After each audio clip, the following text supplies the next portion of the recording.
दोस्तों, ये कहानी है दो लड़कियों की जो एक अनजान घर में चेकअप करने के लिए जाते हैं, लेकिन वहाँ पर उनके साथ कुछ ऐसा होता है जो उन्होंने सपने में भी नहीं सोचा था। तो चलिए जानते हैं आखिर उनके साथ ऐसा क्या हुआ। तो कहानी की शुरुआत में हम एक आदमी को देखते हैं जो कि इलेक्ट्रिक पोल्स पर नंबर लिख रहा था, पर तभी उसे प्यास लगने लगती है, लेकिन उसके पास का जो पानी था वो खत्म हो गया था। इसलिए वो पास के ही घर में पानी मांगने के लिए जाता है जहाँ पर एक गाय बंधी हुई थी। वो आदमी उस घर में नॉक करता हुआ किसी के बाहर आने का इंतजार करने लगता है। तभी हम उस घर के अंदर किसी लड़की के चिल्लाने की आवाज को सुन पाते हैं। साथ ही साथ हम एक औरत को भी देखते हैं जो कि अब गेट की तरफ बढ़ रही थी, जिसके साथ ही ये सीन यहीं पर कट होकर अनुजा राव नाम की एक लड़की पर शिफ्ट होता है जो कि असल में अपने परिवार से दूर शहर में रहती है। अभी के टाइम पर वो अपने मंगेतर वैभव के साथ हुई उसकी बातों के बारे में सोच रही थी, जो कि चाहता था कि अनुजा वापस से गांव में आ जाए और वो कोई भी जॉब ना करे क्योंकि वो अकेले शहर में रहती थी और इसलिए गांव के अंदर उसके बारे में काफी अलग तरह की बातें चलती थी। लेकिन क्योंकि अनुजा शुरू से ही एक टीचर बनना चाहती थी और अगले दिन उसका स्कूल में पहला दिन भी था, इसलिए वो वापस आने से मना कर देती है, जिससे वैभव को उस पर बहुत ज्यादा गुस्सा आ गया था। लेकिन अभी अनुजा उससे ज्यादा बात नहीं करती और सो जाती है। जब वो अपने स्कूल पहुंचती है तो उसके पिता उसको कॉल करके डांटने लगते हैं क्योंकि उसने वैभव के कहने पर जॉब नहीं छोड़ी थी। लेकिन अभी अनुजा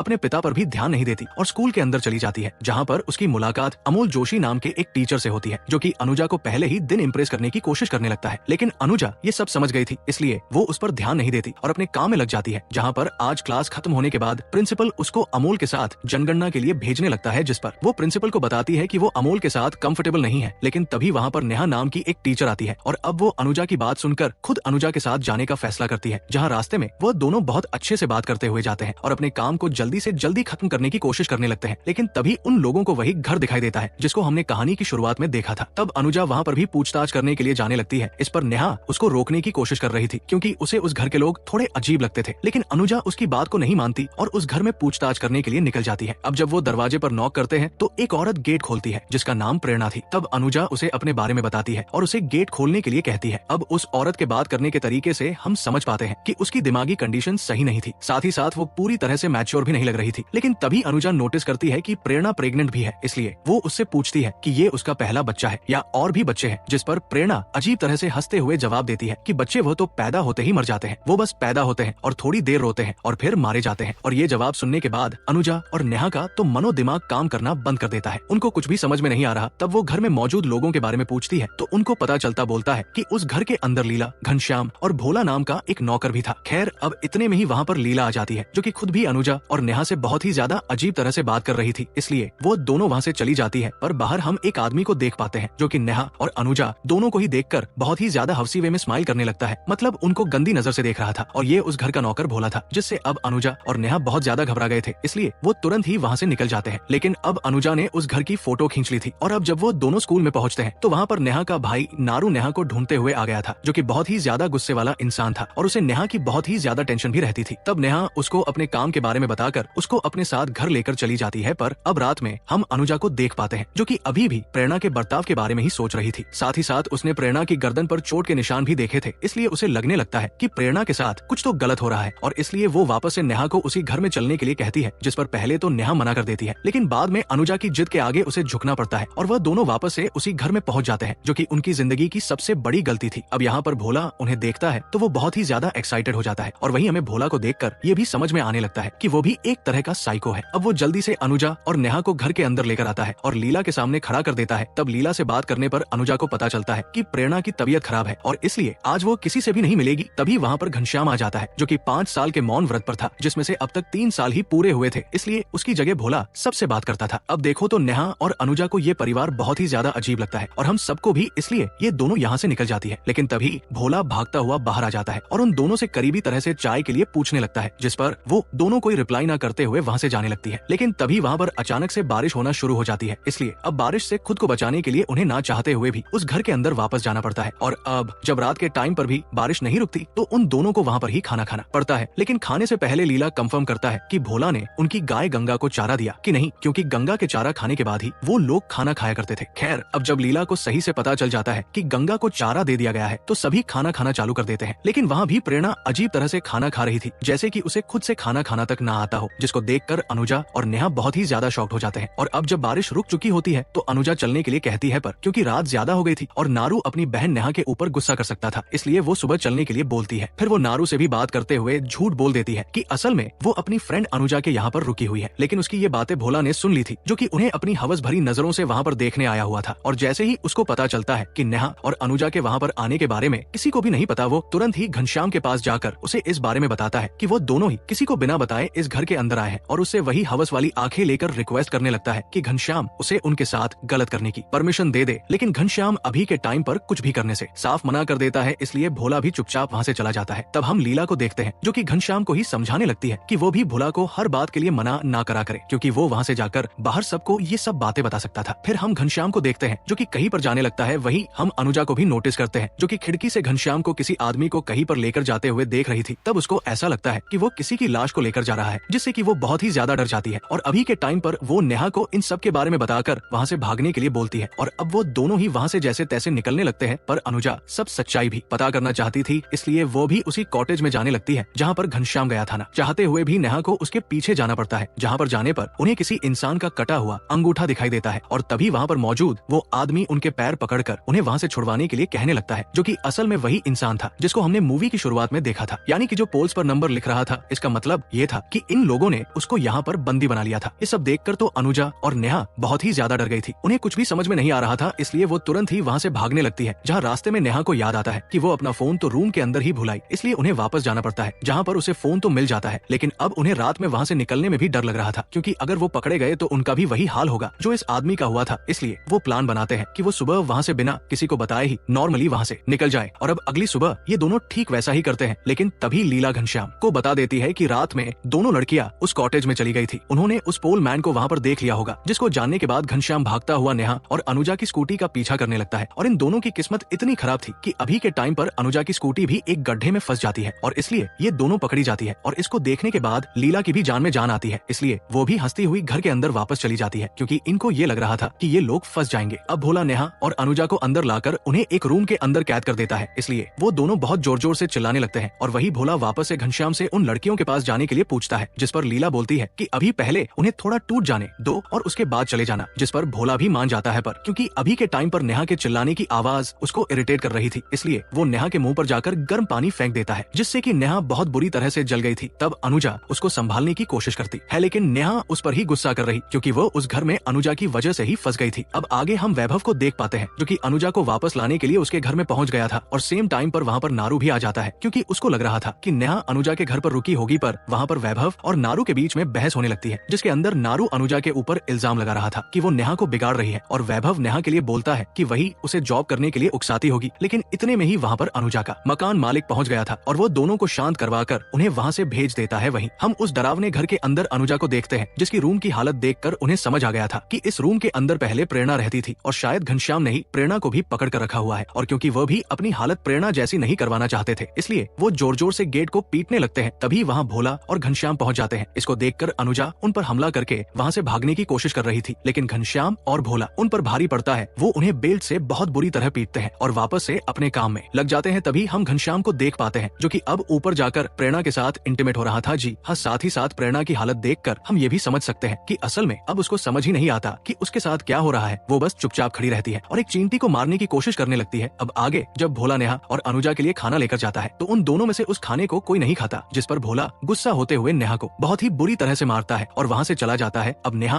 और अनुजा सच में बहुत ही ज्यादा टूट चुके थे, पर तभी वहाँ पर अनुजा को ऑयल का एक कंटेनर दिखाई देता है, जिसकी हेल्प से वो जैसे तैसे अपने हाथ को छुड़वा लेती है। और बाद में वो नेहा को भी फ्री करवा कर वहाँ से भागने के बारे में सोचने लगती है। तब रूम के अंदर थोड़ा चेक करने पर उन्हें एक होल दिखाई देता है, जिसकी हेल्प से वो पाइप से होते हुए बाहर की तरफ निकल गए थे। अब तब तक बाहर हम नारू को देख पाते हैं, जो कि अब नेहा के बारे में पूछता हुआ घनश्याम के घर में गया था। लेकिन जब उससे नेहा के बारे में पूछताछ करी जाती है, तो घनश्याम और भोला उसे गुमराह करने की कोशिश करने लगते हैं। तब नारू को भी उनके ऊपर भरोसा हो जाता है, इसलिए वो वहाँ से जाने लगता है। लेकिन तभी उसकी नजर पास में पड़ी हुई नेहा के फोटो पर पड़ती है, जिसको देखने के बाद नारू सब कुछ समझ जाता है कि हो ना हो नेहा यहीं पर है। इसलिए वो तुरंत ही घनश्याम को जाकर धमकाने लगता है। और इतने में ही नेहा और अनुजा भी बाहर आ गई थी। पर जैसे ही अनुजा घनश्याम और भोला को बाहर देखती है, तो वो उसी कॉटेज में छिपने के लिए चली जाती है, जिसमें पोल पर नंबर लिखने वाला आदमी बंदी था। पर क्योंकि नेहा को नारू दिख गया था, इसलिए वो बाहर रहकर ही जोर से नारू को चिल्लाती है। मगर जैसे ही नारू उसकी तरफ देखता है, तो घनश्याम मौका पाकर उसके सर पर हमला करता है और बाद में एक बड़े पत्थर से उसका मुंह को कुचल कर उसकी जान ले लेता है, जो कि दिखने में बहुत ही खतरनाक सीन था। अब ये सब देखने के बाद नेहा बहुत ही ज्यादा डर गई थी। तभी घनश्याम और भोला नेहा को पकड़कर अनुजा को ढूंढना चालू कर देते हैं। फिर जब अनुजा उन्हें दिखाई देती है, तो वह भागने की कोशिश करने लगती है। अब क्योंकि कॉटेज के अंदर बना हुआ पोल मैन समझ गया था कि वो खुद वहाँ से नहीं निकल सकता, इसलिए वो अनुजा को वहाँ से भागने में हेल्प करने के लिए घनश्याम के पैर को पकड़ लेता है, जिस पर घनश्याम गुस्से में आकर उसके सिर में पास में ही पड़ी हुई एक रॉड को घुसा देता है, जिससे मौके पर ही उसकी मौत हो जाती है। और आगे हम अनुजा को देख पाते हैं जो कि चलने की हालत में भी नहीं थी, इसलिए ना चाहते हुए भी उसको वापस उसी घर में आना पड़ता है। फिर हम भोला को वापस देखते हैं जो कि घनश्याम से एक बार फिर से सेम चीज पूछता है, जिस पर अब घनश्याम भी मान गया था कि वो जो चाहे इन लड़कियों के साथ कर सकता है। ये सुनने के बाद भोला की खुशी का ठिकाना नहीं रहता। वो तुरंत ही अच्छे से नहा धोकर तैयार होकर नेहा के पास जाता है और उसके साथ गलत करने लगता है, असॉल्ट करता है उसे। वहाँ अब अनुजा भी वापस आ गई थी, जिसको देखकर घनश्याम पहले तो उसको बहुत ही बुरी तरह से पीटता है और बाद में उसको जबरदस्ती भोला की वो हरकतें दिखाता है जो कि वो नेहा के साथ कर रहा था, जिसको देखकर अनुजा फूट फूट कर रोने लगती है। उसको एहसास हो रहा था कि उसकी गलती की वजह से नेहा भी फंस गई। अब रात में वापस से अनुजा को दिखाया जाता है जो कि बहुत ही ज्यादा गुस्से में आ गई थी, इसलिए वो एक बार फिर से वहाँ से भागती है और जाते हुए वो घनश्याम की फेवरेट गाय गंगा को आग लगाकर वहाँ से चली जाती है। और इस बारे में जब घनश्याम और बाकी सबको पता चलता है तो सब बहुत ही बुरी तरह से रोने लगते हैं, क्योंकि उनके लिए गंगा सच में बहुत ही ज्यादा मायने रखती थी। अब घनश्याम गुस्से में भोला को ही मारने लगता है, जिससे भोला को भी गुस्सा आ गया था, इसलिए वो एक डैगर लेकर अनुजा को ढूंढने बाहर चला जाता है, जहाँ पर अब वो उसको जान से ही मारने वाला था। वहीं हम घर में नेहा को देख पाते हैं जो कि रोती हुई प्रेरणा के पास पहुंचकर उससे बात करने की कोशिश करती है और अपनी भड़ास निकालने की कोशिश करने लगती है। लेकिन प्रेरणा जो कि खुद भी ट्रॉम्टाइज हो रखी थी, वो नेहा को बस इतना बोलती है कि शांत हो जाओ वरना बाबा बहुत मारेंगे। और तब जाकर रिवील होता है कि घनश्याम प्रेरणा के पिता है। पिता के नाम पर वो एक धब्बा था, एक राक्षस था जिसने उसकी माँ को उसी तरह से फंसाकर मार दिया था। साथ ही साथ उसके बाद उसने कभी भी प्रेरणा को बाहर निकलने ही नहीं दिया और उसके साथ गलत काम करता रहा, इसलिए प्रेरणा का दिमाग कभी ग्रो ही नहीं कर पाया। तब प्रेरणा घनश्याम के डर से नेहा को बंद करके वापस चली जाती है, लेकिन उसे नेहा सही लगती थी, इसलिए वो वापस से गेट को खोलकर वहाँ से चली जाती है। वहीं हम भोला को देखते हैं जिसने अब अनुजा को ढूंढ लिया था, लेकिन तब तक अनुजा भी पूरी तरह से तैयार थी। वो भोला के आते ही सबसे पहले उसके ऊपर डंडे से हमला करती है और बाद में उसे उसके ही डैगर से जान से मार डालती है। और तब तक वहाँ पर नेहा भी आ गई थी जो कि अनुजा को जल्दी से जल्दी वहाँ से निकलने के लिए बोलने लगती है। साथ ही साथ वो उसको प्रेरणा के बारे में भी सब कुछ बताती है, जिसको सुनकर अनुजा डिसाइड करती है कि अब वो घनश्याम को जान से मारे बिना वहाँ से नहीं जाएगी, इसलिए वो तुरंत ही घर में वापस जाने लगती है। और तब नेहा भी उसके पीछे जाती है। वही घनश्याम को भी सब बातों की भनक लग गई थी, इसलिए वो भी तैयार बैठा था, लेकिन अनुजा किसी तरह से घर की छत पर चली जाती है और जैसे ही घनश्याम वहाँ पर आता है वो उसके ऊपर हमला कर देती है। वही हम नीचे नेहा को देख पाते हैं जिसके ऊपर लीला ने हमला कर दिया था, और लीला यहाँ पर कोई और नहीं बल्कि प्रेरणा की दादी थी, यानी कि वो भी इन सब में शामिल थी, जो कि बहुत ही गंदी बात है। लेकिन अभी के टाइम पर नेहा भी हिम्मत दिखाती है और लीला को उसके ही डैगर से जान से मार डालती है। वहीं हम देखते हैं कि अभी अनुजा भी लगातार घनश्याम के ऊपर हमला किए जा रही थी, तब वो उसको बहुत ही बुरी तरह से मारकर घायल कर देती है और उसे वहाँ से नीचे फेंक देती है। लेकिन अभी भी घनश्याम मरा नहीं था, उसके अंदर थोड़ा दम बचा हुआ था। और अब नीचे गिरने के बाद घनश्याम पहली बार पूरी मूवी में हमको बोलते हुए दिखाया जाता है। तब वो जोर जोर से अम्मा अम्मा चिल्लाने लगता है, यानी कि वो लीला को पुकार रहा था, पर अभी के वक्त पर लीला पूरी तरह से मर चुकी थी। और अब अनुजा भी बाहर आकर पूरी तरह से घनश्याम को खत्म कर देती है। खैर, अब वो नेहा के साथ बैठकर वहाँ पर सोचने लगती है कि आखिरकार ये दुनिया किस तरह के बुरे लोगों से भरी हुई है। और अब हमें कुछ लाइंस के जरिए बताया जाता है कि ये कहानी असल में सच्ची घटना से इंस्पायर होकर बना है। साथ ही साथ भोला और घनश्याम ने मिलकर 13 से भी ज्यादा लोगों को मारा था, जिसमें से भोला ने 9 लड़कियों के साथ गलत किया था, उनके साथ असॉल्ट किया था। और इसी के साथ ये कहानी यहीं पर खत्म हो जाती है। दोस्तों, उम्मीद करूंगा कि आपको ये कहानी पसंद आई होगी। मिलते हैं एक और अनोखी कहानी के साथ।